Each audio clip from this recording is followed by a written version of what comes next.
నమస్తే, this is Sourya. Welcome to our channel. ఈ రోజు మనతో పాటు సీనియర్ జర్నలిస్ట్ దాము బాలాజీ గారు ఉన్నారు. వారితో మాట్లాడదాం. ఈ మధ్య కాలంలో సూసైడ్స్ అనేవి ఎక్కువగా పెరుగుతూ ఉన్నాయి. సో దీనికి సంబంధించి అనాలిసిస్. నమస్తే సార్. నమస్తే. సార్, మనం అంటే ఈ 2 రోజుల్లో కూడా చూసుకుంటే 6-7 సూసైడ్స్ చూసాము. ముఖ్యంగా మనకి తెలిసిన ఈ తెలుగు రాష్ట్రాల్లోనే ముఖ్యంగా హైదరాబాద్ లోనే ఒక ఇంజనీర్ చనిపోయారు. అలాగే మొన్న విజయారెడ్డి గారు సూసైడ్ చేసుకున్నారు. ఇంకొక అమ్మాయి కూడా హుస్సేన్ సాగర్ లో దూకి ఆత్మహత్య చేసుకుంది. సో ఇంకా ఈ రోజు ఇంకొక విషయం ఏంటంటే, హర్షవర్ధన్ అనే వ్యక్తి ఒక తండ్రిగా భర్తగా ఫెయిల్ అయ్యానంటూ ఆయన మెసేజ్ చేయడం జరిగింది. సో ఏంటి సార్, అంటే ఎందుకు, ఏమి కారణం అవుతోంది? మానసిక ఒత్తిడైనా లేదా ఏదైనా ఇంకేదైనా బలమైన కారణాలు ఉన్నాయనుకోవచ్చా వీటి వెనుక? నిన్న విశాఖపట్నంలో జరిగిన ఒక సంఘటన బాగా కలిచివేస్తుంది అందరినీ. అదేంటంటే హర్షవర్ధన్ అని ఒక చీఫ్ ఎగ్జిక్యూటివ్ ఇంజనీర్ గా షిప్పింగ్ కంపెనీలో పనిచేసే అతను ఒక మెసేజ్ భార్యకి పెట్టి, నేను ఒక కొడుకుగా, భర్తగా, తండ్రిగా ఫెయిల్ అయ్యాను, పాపం జాగ్రత్తగా చూసుకో అని మెసేజ్ పెట్టి ఆయన వెళ్ళి చనిపోయాడు. సో ఈ సంఘటన బాగా కుదిపేస్తుంది. ఈ మధ్యకాలంలో ఇలాంటి సంఘటనలు బాగా పెరుగుతున్నాయి. కుటుంబాలు కూడా చనిపోవడం, కలిసి లేదా భర్తలు చనిపోవడం కూడా బాగా పెరుగుతోంది. అయితే నేను సూసైడ్ గురించి చాలాసార్లు చెప్తుంటాను. ఆత్మహత్యలు అనేవి ఇండియాలో దాదాపు సంవత్సరానికి అరౌండ్ 2 lakhs జరుగుతుంటాయి. 1,70,000 నుంచి 2 లక్షల మధ్యలో జరుగుతాయి. ఇందులో 70% 70 నుంచి 73% మగవాళ్లే ఆత్మహత్యలు చేసుకుంటారు. ఓన్లీ స్త్రీలు చేసుకునేది 27 to 30% మాత్రమే స్త్రీల ఆత్మహత్యలు. మగవాళ్ళ ఆత్మహత్యలే ఎక్కువ ఉంటాయి. అది మనకిచ్చే డేటా, ఎన్సీఆర్బి డేటా చూస్తే మనకి అర్థమవుతుంది. దీనికి కూడా ప్రధాన కారణాలు ఫస్ట్ ఫ్యామిలీ ఇష్యూస్, రెండోది ఇల్నెస్, మూడోది ఫైనాన్షియల్ ప్రాబ్లమ్స్. ఇటువంటివి ప్రధాన కారణాలు అన్నమాట. సో ఇప్పుడు వీళ్ళ ముగ్గురు, మనం ఇటీవల కాలంలో ముగ్గురు ఆత్మహత్యలు బాగా కలిసివేస్తున్నాయి. హైదరాబాద్ లో సాఫ్ట్వేర్ ఇంజనీర్ ఒక అబ్బాయి పెళ్ళయింది అనుకుంటా, కొత్తగా పెళ్ళైన అబ్బాయి చనిపోయాడు. రెండోది పెళ్లి చేసుకోవాలనుకున్న ఒక అమ్మాయి, తల్లికి హెల్త్ బాగాలేదు, తల్లిని తనే చూసుకోవాలి, ఎవరు లేరు. ఆ అమ్మాయి పెళ్లి చేసుకోవాలనుకుంటే అందరూ కూడా మీ అమ్మ ఇంట్లో ఉండడానికి వీల్లేదు, నువ్వు ఉంటే ఓకే అని అంటున్నారు. సో దీనివల్ల నేను అమ్మని చూసుకోలేనేమో అన్న టెన్షన్ తో చనిపోయింది. నిజానికి ఆమె చనిపోయి పర్పస్ ఏంటి? అమ్మని చూసుకోవాలని కదా.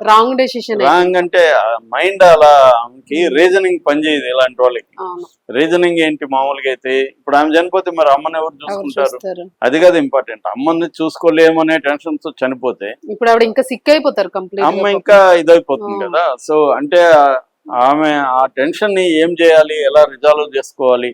ఎందుకంటే ఎవరు కూడా తనని పెళ్లి చేసుకోవాలనుకోవట్లేదు అమ్ముంటే. కానీ అమ్మని వదిలి పెళ్లి చేసుకొని హ్యాపీగా తాను ఉండలేదు. కాబట్టి ఆ పెయిన్ నుంచి రిలీఫ్ కోసమే ఆమె ట్రై చేసింది తప్ప ఆలోచించలేదు నేను చనిపోతే అమ్మ పరిస్థితి ఏంటి అనే ఆలోచన ఆమెకి రాలేదు.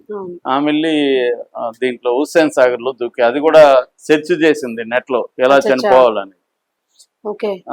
చనిపోవాలని సెర్చ్ చేసి ఆమెకున్న దాంట్లో హుస్సేన్ సాగర్ అయితే దగ్గర ఉంటది, ఆప్షన్ లోకి వెళ్ళి చేసింది అన్నమాట.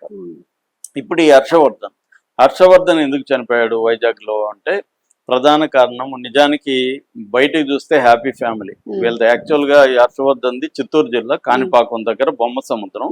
అక్కడ నుంచి ఆయన షిప్పింగ్ కంపెనీలో ఇంజనీర్ గా పోస్ట్ వస్తే అక్కడికి వెళ్ళాడు. అక్కడే వాళ్ళు కాపురం ఉంటున్నారు. అక్కడ వినాయక నగర్ అని ఉంటే అక్కడ కాపురం ఉంటారు. అక్కడ ఏమైందంటే ఇతను స్టాక్ మార్కెట్ లో ట్రేడింగ్ చేయడం మొదలు పెట్టాడు. నేను ఈ టాపిక్ మీద కూడా చాలాసార్లు చెప్పాను. సో ఈ ట్రేడింగ్, ఈ మధ్యనే ట్రేడింగ్ మీద మొన్న బడ్జెట్ లో కూడా డబుల్ చేస్తారు ఆల్మోస్ట్. ఆప్షన్స్ అండ్ ఫీచర్స్ అంటారు, డెరివేటివ్స్ ట్రేడింగ్ అంటారు దాన్ని, ఇంట్రాడే ట్రేడింగ్. దీని మీద పెంచింది గవర్నమెంట్. ఎందుకు పెంచింది డబుల్ అంటే, డిస్కరేజ్ చేద్దామని. ట్రేడింగ్ అనేది ఏమంటే 97 to 98% లాసుల్లోకి వెళ్తారు ట్రేడింగ్ చేసేవాళ్ళు. ఎవరో 2-3% కంటే సక్సెస్ రేట్ ఉండదు. ఎందుకంటే ట్రేడింగ్ అనేది ఒక రకమైన స్పెక్యులేటివ్ కాబట్టి, గ్యాంబ్లింగ్ లాంటిది. కాబట్టి డబ్బులు పోతుంటాయి. రెండోది మోసాలు కూడా దీంట్లో ఎక్కువ అనమాట. అట్లా కాకుండా ఇన్వెస్ట్మెంట్ అది కూడా long term investment, copy can method అంటారు దాన్ని. కాపీ క్యాన్ ఇన్వెస్ట్మెంట్ అని కూడా పిలుస్తారు. అంటే అమెరికాలో ఒకప్పుడు కాపీ క్యాన్లలో డబ్బులు పెట్టి పూర్తి చేసేవాడు. ఎప్పుడో 10 ఏళ్ల తర్వాత డబ్బులు తీసుకోవడానికి. అదొక సేవింగ్ మెథడ్ పాతకాలంలో, 19th సెంచరీ అలాగా. అందుకని అంటే లాంగ్ టర్మ్ ఇన్వెస్ట్మెంట్. ఒక దాంట్లో నువ్వు కంపెనీని చూసి, కంపెనీ మంచి కంపెనీ, ఇది గ్రోత్ ఉంటుంది, సెక్టర్ గ్రోత్ ఉంటుంది, కంపెనీ గ్రోత్ ఉంటుంది, ఇండియన్ ఎకనామీ ఓవరాల్ గానే పెరుగుతుంది. కాబట్టి మంచి కంపెనీని చూసి, ఫండమెంటల్స్ అంటారు, ఫండమెంటల్ స్ట్రాంగ్ గా ఉన్న కంపెనీని చూసి ఇన్వెస్ట్ చేసుకుంటే, ఒకవేళ నీకు తెలియకపోయినా మంచి బ్రోకరేజ్ సంస్థల ద్వారా ఇన్వెస్ట్ చేస్తే లాంగ్ టర్మ్ అంటే మినిమం 5 ఏళ్ళు 10 ఏళ్ళు అలా పెట్టుకుంటే మొత్తం ఓవరాల్ ఎకనామీ పెరుగుతుంది. కాబట్టి ఆ రేషియోలో ఇది కూడా పెరుగుతుంది అనేది లాజిక్. దాంట్లో పెద్ద లాసులు రావు కొంత స్టడీ చేసి పెడితే, కానీ ఈ ట్రేడింగ్ వల్లే పోతాయి. సో ఈయన అదే ట్రేడింగ్ లో చేసి 36 లక్షలు లాస్ వచ్చిందని చెప్తున్నారు. సో 36 లక్షల లాస్ రావడంతో ఇతను అప్పులైపోయినాయి. సో అప్పులైపోయి ఏం చేయాలో తెలియక ఇతను చనిపోవాలని డిసైడ్ అయ్యి భార్యకి నేను ఊరు వెళ్తా ఉన్నాను మా కంపెనీ తరపున అని చెప్పి బయలుదేరాడు. బయలుదేరిన కొంత సమయానికి ఈమె చూస్తే ఇంట్లో అతని ఫోన్ ఉంది.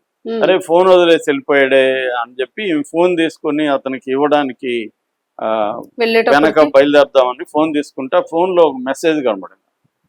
ఆ మెసేజ్ ఏముందంటే, నేను భర్తగా ఫెయిల్ అయినాను, మా తల్లిదండ్రులు కొడుకుగా ఫెయిల్ అయినాను, మన పాపకి తండ్రిగా ఫెయిల్ అయ్యాను, నువ్వు పాపని జాగ్రత్తగా చూసుకో, నేను వెళ్ళిపోతున్నా అని మెసేజ్ పెట్టాడు. దాంట్లో ఆమెకు అర్థమైంది. ఇమీడియట్గా ఆమె పోలీసులకు ఫోన్ చేసి, అంటే పక్కన వాళ్ళకి ఎవరికో చెప్పి వాళ్ళ ద్వారా పోలీసులకు ఫోన్ చేసి ఇలాగ మెసేజ్ అని నా భర్త వెళ్ళిపోయాడు అని చెప్తే, వాళ్ళు ఇంకా సీసీటీవీ ఫుటేజ్ అవన్నీ పరిశీలిస్తా ఉన్నారు. కానీ ఈ లోపల అతను దువ్వాడ దీనికి వెళ్ళి రైల్వే స్టేషన్ దగ్గర జన్మభూమి ఎక్స్ప్రెస్ కింద తలబెట్టి చనిపోయాడు.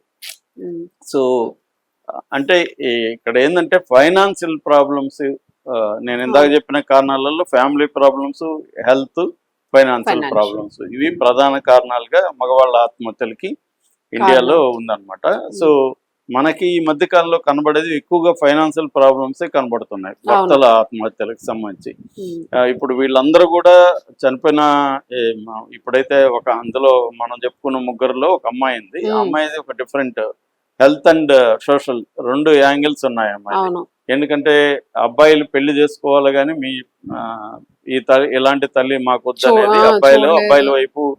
ఎందుకంటే ఒక బర్డన్ ని తీసుకోవాలా, ఆల్రెడీ పెళ్ళే బర్డన్ ఫీల్ అవుతారు కదా అనేక. అంటే వాళ్ళ ఫ్రీడమ్ బాధ్యతలు, ఇప్పుడు తల్లిని చూసుకోవాలని ఇంకొక హెల్త్ బాగాలేని తల్లి అంటే ఖర్చు పెట్టాలి, ఇవన్నీ ఎందుకు, వేరే ఆప్షన్ చూద్దాము అనుకునే వాళ్ళు ఉంటారు కదా. సో అది ఆ అమ్మాయికి బర్డన్ అయిపోయింది. సో అలాగా అంటే దాంట్లో హెల్త్ ఇష్యూ ఉంది, సోషల్ యాంగిల్ కూడా ఉంది. మామూలుగా ఇప్పుడు ఈ సాఫ్ట్వేర్ వాళ్ళు వీళ్ళు చేసుకోవడానికి కూడా ఏంటంటే, ఈ మధ్య కాలంలో ఏమైందంటే కోవిడ్ తర్వాత కాలంలో ముఖ్యంగా ట్రంప్ వచ్చిన తర్వాత ఆత్మహత్యలు బాగా పెరిగాయి ప్రపంచవ్యాప్తంగా కూడా. ఎందుకంటే ఉద్యోగాలు పోవడం, ఉన్న ఉద్యోగస్తుల మీద ప్రెజర్ పెరగడం, షేర్స్ డౌన్ అయిపోవడం, ఇవన్నీ అంటే ఉద్యోగస్తుల మీద కూడా ఎక్కువ వర్కింగ్ అవర్స్ పెరిగాయి. వాళ్ళకి ప్రొడక్టివిటీ, ఇవ్వాల్సిన ప్రొడక్టివిటీ పెరిగింది. ఎందుకంటే కట్ చేసి తక్కువ మందిని పెట్టుకుంటున్నారు. సో దీనివల్ల ఏమవుతుందంటే వీళ్ళ మీద ప్రెజర్ పెరిగిపోతుంది. చాలా మందిని చూస్తున్నాను నేను పర్సనల్ గా కూడా. అసలు దీనికంటే చనిపోవడం బెటర్ అనుకునే వాళ్ళు చాలా. ప్రెజర్ ఒక రోజుతో పోయేది కాదు కదా, రోజు రోజు రోజు అది పెరిగిపోతుంది. రిలాక్స్ లేదు, టైము దానికి లేదు. రెండోది ఏంటంటే వీళ్ళు ముందుగానే ప్రాపర్టీస్ కొనడము, కార్లు కొనడము, వాటికి ఈఎంఐలు కట్టడం, ఇది అంటే మన ఫ్యూచర్ ని కూడా తాకట్టు పెట్టేసి దాన్ని కట్టుకుంటూ బతకాల్సిన పరిస్థితి ఏర్పడుతుంది. సో ఈ ప్రెజర్ అనేది ఎక్కువ తీసుకునేస్తున్నారు. ఎందుకు ఎక్కువ తీసుకుంటున్నారంటే అగైన్ భయం ఉంది అందరికి, ఫ్యూచర్ మీద భయం ఉంది. ఇంతకు ముందు అంటే గవర్నమెంట్ ఉద్యోగం అంటే మనం ఎక్కడ స్టార్ట్ అయ్యి ఎండ్ కూడా తెలుసు వీళ్ళకి.